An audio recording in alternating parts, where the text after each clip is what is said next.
अध्याय 1 श्लोक 10। पिछले श्लोक 9 में हमने देखा कि दुर्योधन अपनी सेना के बारे में बात करता है। अब श्लोक 10 में गीता एक गुप्त बात बताती है। आइए श्लोक 10 का शाब्दिक अर्थ देखते हैं। अपर्याप्तम तदस्माकं बलम भीष्माभिरक्षितम, पर्याप्तम त्वदमेतेषां बलम भीमाभिरक्षितम। इसका अर्थ है, दुर्योधन कहता है, हमारी सेना जो महान भीष्म द्वारा सुरक्षित है, असीमित है। फिर भी पांडवों की सेना संख्या में छोटी होते हुए भी भीम द्वारा संरक्षित है और पर्याप्त है। यह कथन केवल दो सेनाओं की युद्ध की तैयारी के बारे में नहीं है। यह हमें बताता है कि योद्धाओं की संख्या महत्वपूर्ण नहीं होती, बल्कि उनकी गुणवत्ता ही युद्ध में विजय दिलाने के लिए सबसे अधिक मायने रखती है। यह युद्ध अहंकार और आत्मा के बीच होने वाले आंतरिक संघर्ष का प्रतीक है। एक ओर खड़े हैं भीष्म, कौरव सेना के सेनापति, जो अहंकार चेतना का प्रतिनिधित्व करते हैं। वह भ्रम जो आत्मा को शरीर और पदार्थ से बांधता है। अहंकार शक्तिशाली है, हमारी चेतना को इंद्रियों की ओर खींचता है, हमें असीम इच्छाओं में उलझाए रखता है।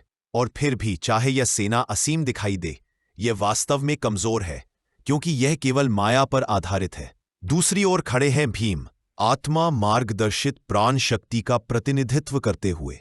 संख्या में कम होने पर भी आत्मा की सेनाएं सत्य और शाश्वत सिद्धांतों से जुड़ी है। उनमें भ्रम को नष्ट करने और मुक्ति देने की शक्ति है। हम मनुष्य दिव्य शक्ति के प्रकाश से बने हैं। हम वास्तव में भगवान के प्रतिबिंब के अलावा कुछ भी नहीं है, लेकिन दुर्भाग्यवश हम स्वयं को केवल एक शरीर मान लेते हैं। उदाहरण से समझें, कल्पना कीजिए एक युवा राजकुमार की, जिसे अपहरण कर झोपड़पट्टी में पाला गया।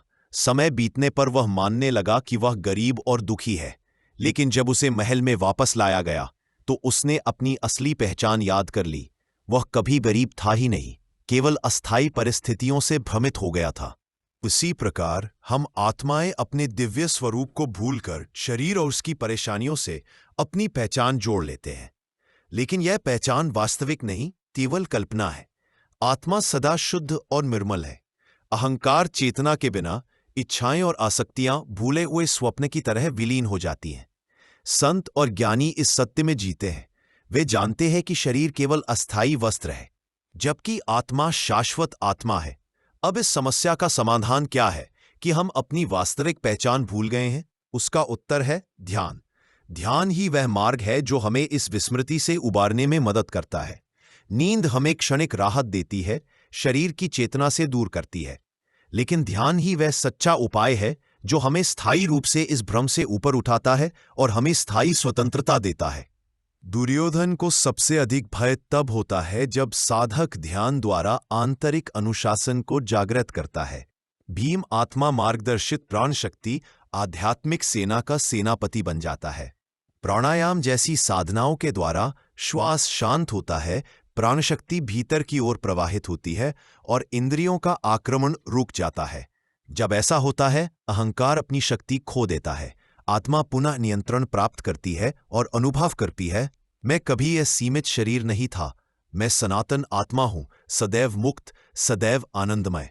प्राणायाम में शरीर को प्रत्यक्ष ब्रह्मांडीय ऊर्जा मिलती है, इंद्रियां मौन हो जाती है और ध्यान सहज ही ईश्वर की ओर मुड़ जाता है। भीम के साथ साथ अन्य दिव्य योद्धा एकाग्रता, शांति, अंतर्ज्ञान और आंतरिक अनुभूति इस युद्ध में शामिल हो जाते हैं और झूठे अहंकार के शासन को समाप्त कर देते हैं। जैसे जैसे योगी आगे बढ़ता है, आत्मा समाधि की अवस्थाओं में प्रवेश करती है, जो ईश्वर के साथ एकत्व की स्थिति है। सविकल्प समाधि में आत्मा सृष्टि से परे आत्मिक चेतना का अनुभव करती है। निर्विकल्प समाधि सर्वोच्च अवस्था है, जहां आत्मा और परमात्मा एक रूप अनुभव होते हैं।